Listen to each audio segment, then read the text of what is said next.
नमस्कार, इस खास कार्यक्रम में आपका स्वागत है। मैं हूं आरफा खानम शेरवानी। कम से कम राहत की खबर यह है कि 2 हफ्ते के लिए और सीज़ फायर ईरान और अमेरिका के बीच जिसको बढ़ा दिया गया है। खुद पाकिस्तान के प्राइम मिनिस्टर ने ट्वीट करके ये बताया और कहा कि उनके पर्सनल रिक्वेस्ट पर इस तरह से दोनों जो देश हैं वो तैयार हुए हैं और इसके अलावा जो फील्ड मार्शल आसिम मुनीर हैं, इन दोनों के कहने पर, पाकिस्तानी प्रधानमंत्री और आसिम मुनीर के कहने पर, ये बाकायदा ट्वीट करके उन्होंने कहा है कि उनकी रिक्वेस्ट पर ये दोनों जो पक्ष हैं ये तैयार हो गए हैं, प्रेसिडेंट ट्रंप और साथ ही ईरान। इस सीज फायर के लिए 2 हफ्ते तक और बढ़ा दिया गया है और उम्मीद ये है कि इन 2 हफ्ते के भीतर जो पीस प्रोसेस है, जो शांति समझौता है, वो पूरा हो जाएगा और फिर जंग हमेशा के लिए रुक जाएगी। अब सवाल ये पैदा होता है यहाँ पर कि क्या डोनाल्ड ट्रंप पे विश्वास किया जा सकता है? Can Donald Trump be trusted? सबसे बड़ा सवाल यहीं पर पैदा हो रहा है। मैं इसके अलावा आपको घटनाक्रम बताऊंगी कि कैसे ये 2 हफ्ते की मियाद सीज फायर की और बढ़ी। लेकिन उससे पहले मैं क्यों कह रही हूं कि Donald Trump can not be trusted, क्योंकि अभी देखिए इस बड़ी खबर का पर्दाफाश हुआ है कि खुद डोनाल्ड ट्रंप ईरान पर न्यूक्लियर हथियारों का इस्तेमाल करना चाहते थे। जी हाँ, मुझे ये खबर बताते हुए भी मेरे रोंगटे खड़े हो रहे हैं आपको कि ऐसी एक संभावना, एक आशंका जागी। और किसने बताया? किसी पत्रकार ने नहीं बताया, बल्कि खुद एक सीआईए के सदस्य ने, got some पूर्व problems. We सदस्य got to ने try to deal with it. बाकायदा And then टेलीविजन there पर was a इस बात report को out बताया पूरी जनता के सामने कि that Donald Trump they had an चाहते थे emergency कि जो meeting न्यूक्लियर Saturday बटन है night. उसको प्रेस किया And जाए। आप जानते हैं सिर्फ कुछ ही तो ऐसे देश हैं इस दुनिया में जिनके पास न्यूक्लियर हथियार हैं, और उन न्यूक्लियर हथियारों में सिर्फ एक ऐसा देश है जो पहले इसको इस्तेमाल कर चुका है, वो है यूनाइटेड स्टेट्स। तो यूनाइटेड स्टेट्स का ये इतिहास रहा है कि ऐसी बात नहीं है, अगर इस बार वो ईरान पर इन न्यूक्लियर हथियारों का इस्तेमाल करता तो अपने आप में ये कोई बहुत अतिशयोक्ति नहीं होती, कोई ऐसी चीज नहीं होती जिसके कोई ऐतिहासिक प्रमाण नहीं मिलता। खुद यूनाइटेड स्टेट्स इस्तेमाल कर चुका है। अकेला ऐसा देश उन कुछ देशों में शामिल है जिनके पास न्यूक्लियर हथियार हैं, उनमें से सिर्फ एक देश ने इसको इस्तेमाल किया है। बहुत ही रोंगटे खड़े कर देने वाली ये खबर है। ये सीआईए में काम कर चुके जॉनसन हैं जो टेलीविजन पर यहाँ बात कर रहे हैं, जो कह some रहे हैं problems. We कि got to try Trump to deal try with to it. Use And nuclear then there was codes a in report emergency out meeting.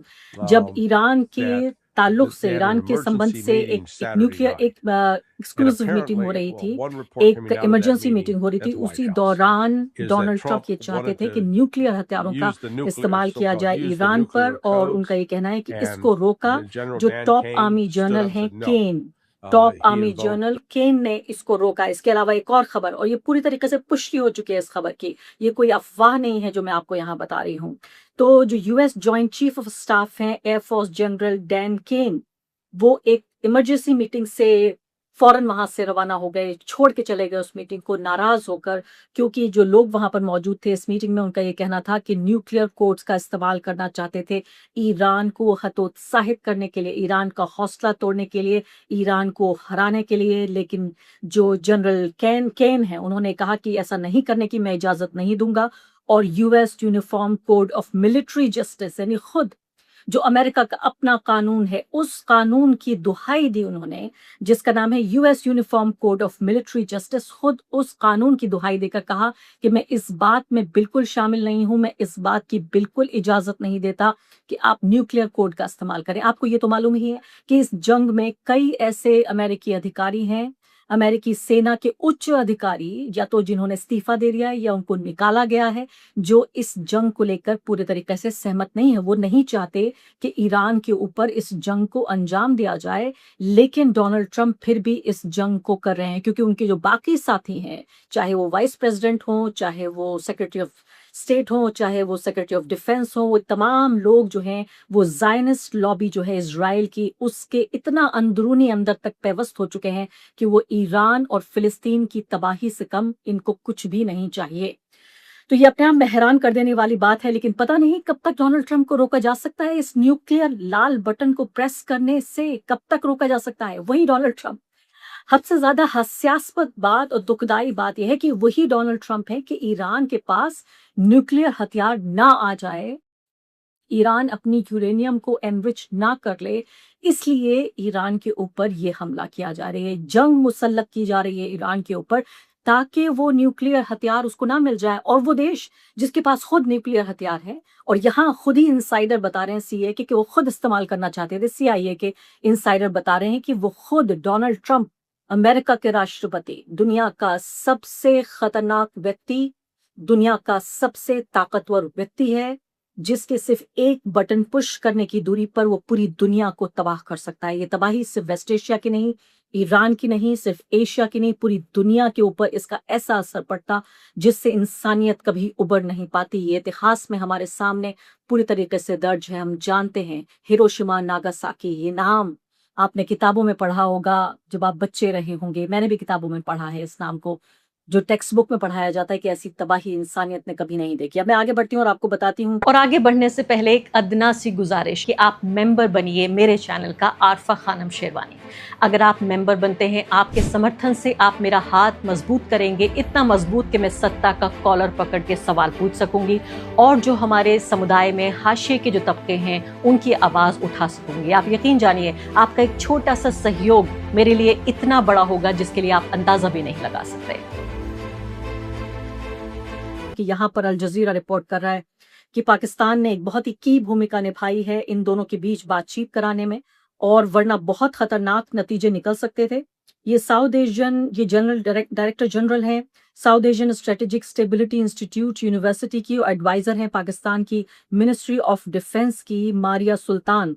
इनको कोट करते हुए अल जजीरा ये कह रहा है कि सीज फायर अगर एक्सटेंड नहीं होती तो बहुत बुरे हालात होते और बहुत तेजी आ जाती अमेरिका के हमलों में ईरान के ऊपर जो हमला कर रहा है। ये बात उन्होंने अल जज़ीरा को बताई। इसके अलावा उन्होंने ये भी कहा कि जो सिचुएशन है स्ट्रेट ऑफ हॉर्मुज में वो बहुत ज्यादा खतरनाक हो जाती। आप जानते हैं स्ट्रेट ऑफ हॉर्मुज में सिर्फ अमेरिका का ही इंटरेस्ट नहीं है, इंटरेस्ट तो वहां पर पूरे वेस्ट एशिया का है।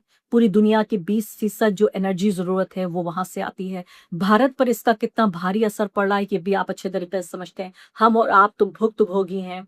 तो स्ट्रेट ऑफ हॉर्मुज में और बहुत खराब हालात हो जाते, क्योंकि आपको पता है कि ईरान का एक जहाज, न सिर्फ कि उस जहाज को अपने कब्जे में किया हुआ है अमेरिका ने, बल्कि उसके पूरे स्टाफ को, हमें बताया आकिफ जदी साहब ने ईरान से, पूरे स्टाफ को अगवा किया हुआ है। ऐसे मौके पर जबकि इस्लामाबाद में दूसरे दौर की बातचीत होने वाली है, ऐसे में आप देखिए एक ऐसा देश, एक ऐसी सरकार, ऐसे लोग जिनका कोई सिद्धांत नहीं है, उनके कोई उसूल नहीं है, प्रिंसिपल्स नाम की, एथिक्स नाम की, ईमानदारी नाम की कोई चीज इन लोगों में नहीं नजर आती। कि एक तरफ आप बात करना चाहते हैं और दूसरी तरफ कहते हैं डोनाल्ड ट्रंप की इतनी बमबारी करूंगा कि ईरान को समझ नहीं आएगा कि ये हो क्या रहा है। इतनी बमबारी करूंगा कि ईरान इतना परेशान हो जाएगा कि उसने आज तक इतनी परेशानी कभी न सही होगी न देखी होगी, इतनी बमबारी करूंगा। और देखिए ईरान के जहाज को पकड़ रखा है, पूरा जो उनका स्टाफ है, क्रू, उसको अगवा कर रखा है, उन्हें बंदी बना रखा है। ईरान इस बात को लेकर बहुत खफा है और इसी से हम देख रहे हैं दोनों देशों के बीच जो हॉस्टिलिटीज हैं वो काफी बढ़ गई हैं। तो ये माना जा रहा है कि अगले 24 से 48 घंटे, कम से कम ये कह रही हैं ये जो एक्सपर्ट है मारिया सुल्तान, कि अगले 24 से 48 घंटे बहुत क्रूशियल हैं। और इन 24 से 48 घंटों में उम्मीद ये की जा रही है कि बातचीत की शुरुआत हो जाएगी। आपको पता है कि पूरा एक हफ्ता गुजर चुका है इस बात को।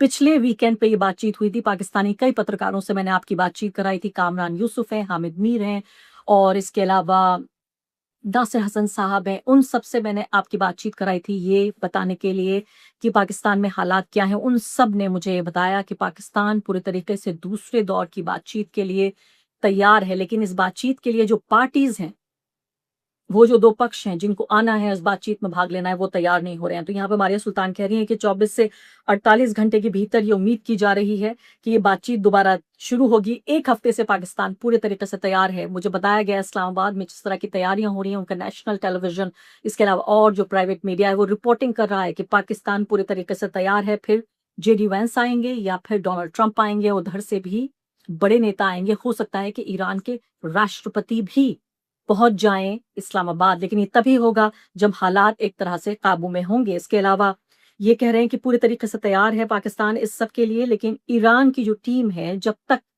ये ईरान का जो जहाज है ये अमेरिका के कब्जे में रहेगा और जो ये क्रू है, इनका जो स्टाफ है वो अगवा रहेगा, ऐसे में कैसे ईरान से उम्मीद की जाए कि तब तक अमेरिका का कब्जा नहीं हटता और हालात सामान्य नहीं होते, तब तक ऐसे कैसे किया जा सकता है।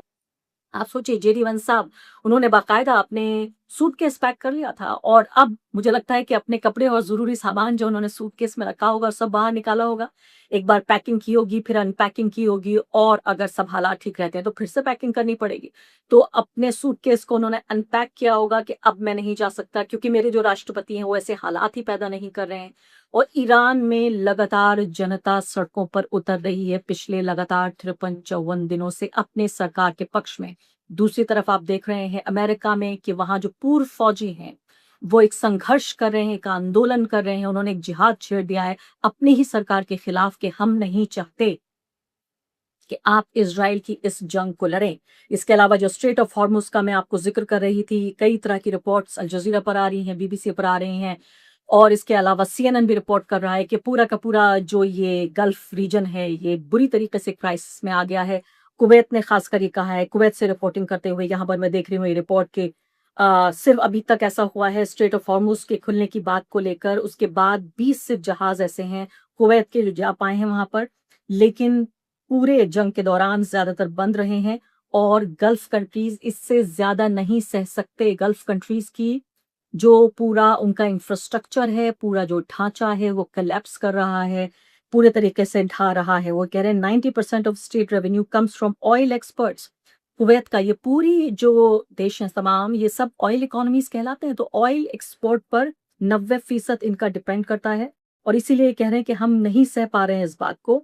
और ये 90% जो ऑयल एक्सपोर्ट है ये स्ट्रेट ऑफ हॉर्मुज से गुजरता है। तो सिर्फ ये भारत ही नहीं, पाकिस्तान नहीं, सिर्फ नेपाल नहीं, सिर्फ खाली मैं कहूंगी बांग्लादेश या श्रीलंका हमारी तरफ का एरिया नहीं, वेस्ट एशिया में आप देखिए 90% जो ऑयल एक्सपोर्ट है वो स्ट्रेट ऑफ हॉर्मुज से गुजरता है और स्ट्रेट ऑफ हॉर्मुज पे ईरान ने पूरी तरीके से कब्जा किया हुआ है।